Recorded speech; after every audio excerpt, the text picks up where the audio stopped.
Olá!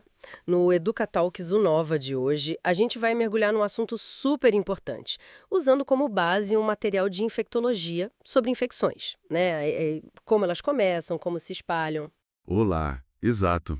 E principalmente, o que a gente pode fazer para se proteger? Vamos extrair o essencial desse material, focar nos micro-organismos, na transmissão e, claro, nas medidas preventivas. É um tema relevante para todo mundo, com certeza. Perfeito. Então, para começar, quem são os vilões dessa história? Os agentes infecciosos. O material separa em quatro grupos principais, né? Tem os vírus, aqueles que precisam das nossas células para se multiplicar, tipo gripe, HIV, Covid-19. Isso. São parasitas intracelulares obrigatórios, como o material descreve. Bem diferente das bactérias. Ah, sim, as bactérias. Unicelulares. Muitas se viram sozinhas. Algumas são até úteis para a gente, mas outras, bom, causam doenças sérias, tipo pneumonia, tuberculose. E aí entra a questão dos antibióticos, né? E da resistência. Exatamente. Um ponto super crítico que o material levanta. Temos também os fungos, que causam as micoses, candidíase, Certo. e que podem ser mais graves em quem está com a imunidade comprometida. E, por fim, os parasitas, que incluem protozoários, tipo da amibíase, e os vermes, como o da esquistossomose. Nossa, é muita variedade. É fascinante essa diversidade. E olha, entender a diferença básica entre eles é fundamental. Vírus precisam de uma célula hospedeira. Bactérias, em geral, não. Fungos são outro reino. Parasitas, bom, são complexos. E isso muda tudo na hora de tratar e prevenir, imagino. Totalmente. Vacinas funcionam muito bem para muitos vírus.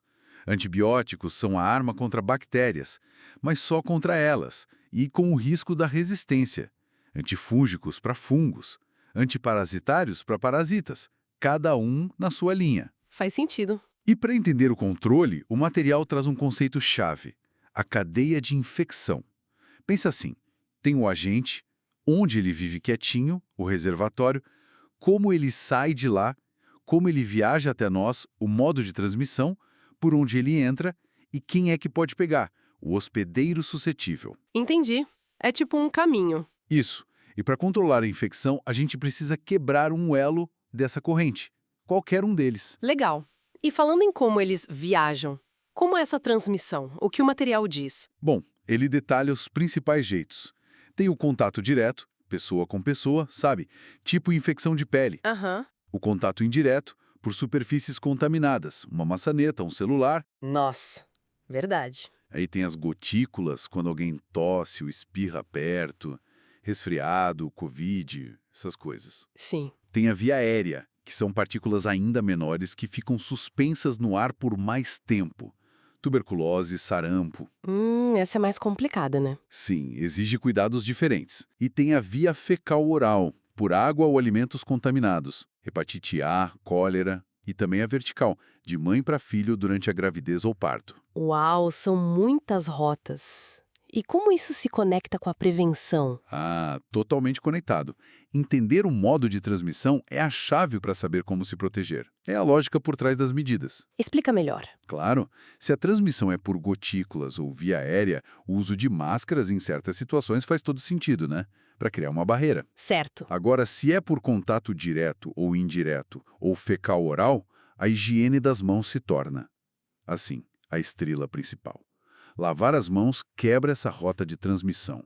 Saneamento básico e higiene alimentar também são cruciais para a via fecal-oral. Entendi. Então cada rota pede uma barreira específica. Exatamente.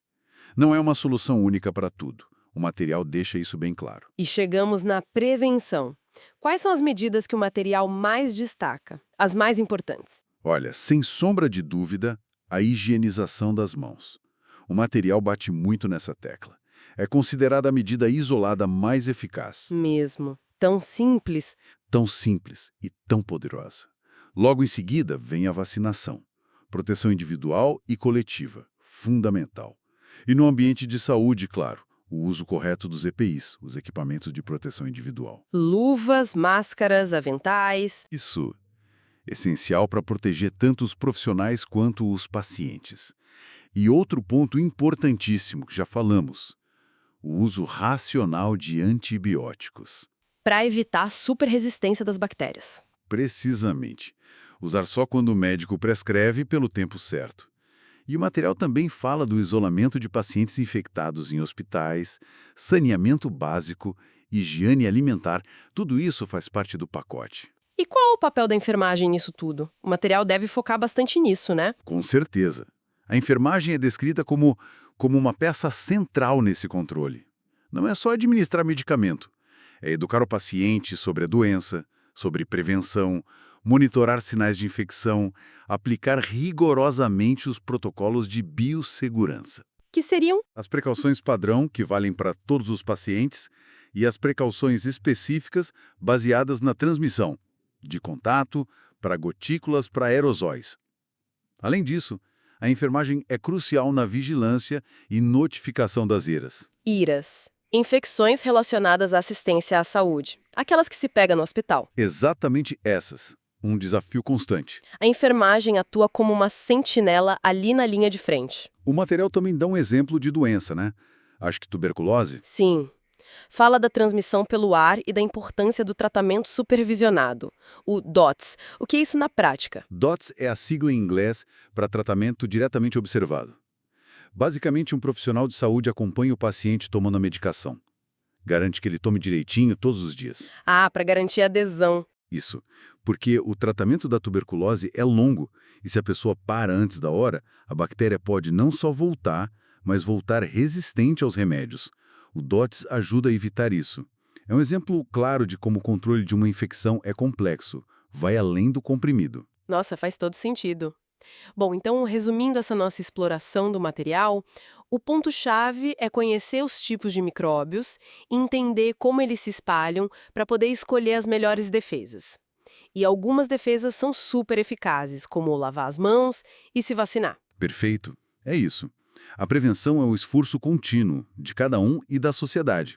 E para a gente terminar com uma provocação, o material dá muita ênfase à resistência antimicrobiana, que é um problema crescente. Sim. Isso nos leva a pensar, se os micróbios estão sempre mudando, evoluindo, como é que as estratégias de prevenção e tratamento que a gente discutiu hoje vão precisar se adaptar no futuro para a gente continuar conseguindo combater as infecções de forma eficaz?